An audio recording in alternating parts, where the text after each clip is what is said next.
Hey everybody, this is Claire, and this is Small Joyful Things. As always, I go to thrift stores, or I go to estate sales, or sometimes I buy things from Craigslist, and I'm looking for things that either tell me a story or teach me something. And then I try to find out as much as I can about them, and then I bring it back and tell you guys about them. So here's what I've got for you today. I have an unusual little blue creamer, and I actually want to turn it down so you'll be able to see it properly, because this one's nice and boxy and square. It's going to be very easy to measure up. And you can see it's incredibly blue, and it's got this lovely chevron pattern. So measure it. It's going to be, like, including the handle and the spout, is about 5.5 inches by 4.25 inches high, and then like just over 2.5 inches wide. So it's a very nice little creamer, and you can see that it's like this lovely blue colored glass. There are no chips, no cracks, no nothing, and it is also entirely unmarked. All we've got is this lovely chevron pattern. So where did I get this? Bought this in a thrift store, spotted it for $3, and I thought, that is depression glass if I ever saw it, and I gotta find out what it is. And it turns out that in this case, it's actually really easy to find because it is so distinctive, despite the fact that there are no marks on it.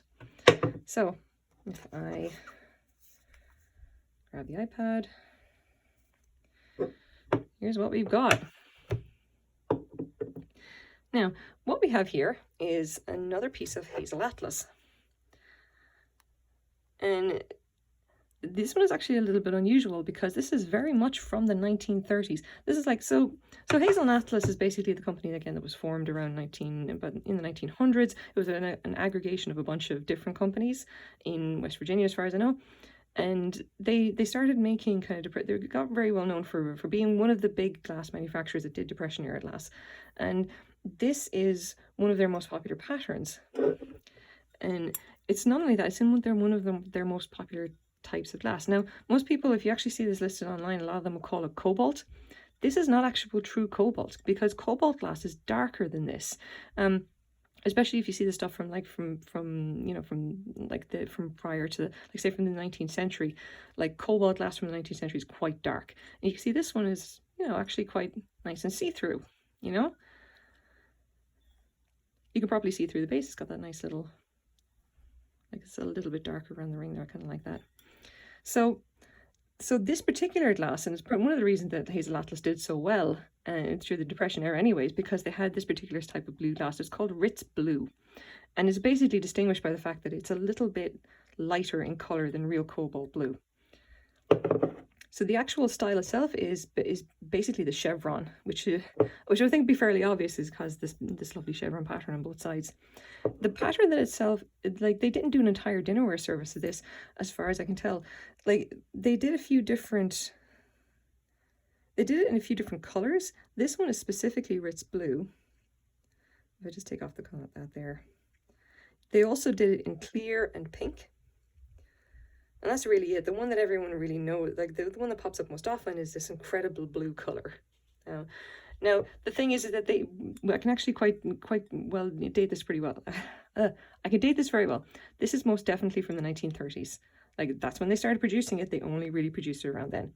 Now, the pattern itself, they didn't do a whole dinnerware set of it. They only did one or two things. There was this, if I get a decent picture. This is the creamer, and it came with the sugar bowl. And then apart from that, you had the pitcher, which is basically just this, except much bigger. And this is fairly weighty. I'm not even sure about, I'm not sure that would actually be a practical, water pitcher, but, we're not going to, hey, it was the 1930s. There was stuff going on. So we've got a picture here of, well, that's almost the three of them together. Vintage 1930s Hazel Atlas, and you see there it's cobalt blue breakfast set. Now, this can either work in our favor or work against us. Because there's only three pieces and they're very common, you can imagine this probably isn't worth a whole lot of money.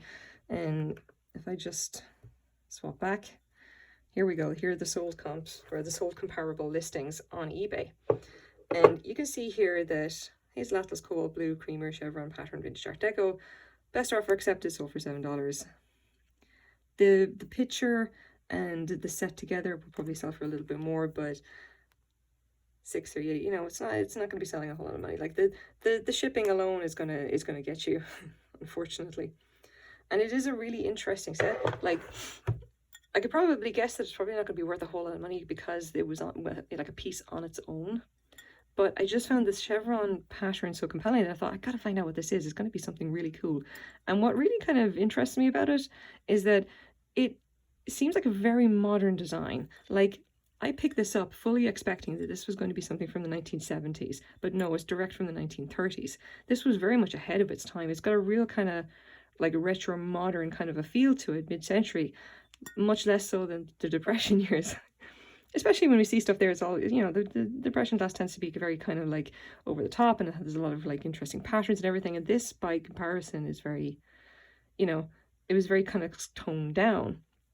And I find that kind of cool. It's like this was definitely ahead of its time. So there you have it. I will most definitely be putting this up on eBay. I will probably list it for, you know, for about $10 Canadian or something, or just to get whatever I can for it.